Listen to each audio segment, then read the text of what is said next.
Bago magpalit ang taon, marami ang nasurpresa sa malaking plot twist ni Kapuso actress Carla Abellana. Muli na kasi siyang ikinasal. Narito ang latest. Glowing and radiant bride, si Kapuso actress Carla Abellana while walking down the aisle in a Rosa Clara wedding dress. Habang naghihintay sa altar, si Dr. Reginald Santos. Nagpalitan ng I do's ang dalawa sa isang intimate wedding ceremony sa Alfonso, Cavite. Nagsilbing ring bearer ang isa sa dogs ni Carla na si Teddy.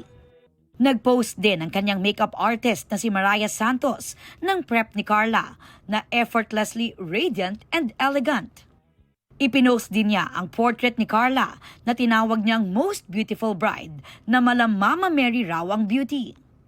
First love and high school sweetheart ni Carla, si Dr. Reg.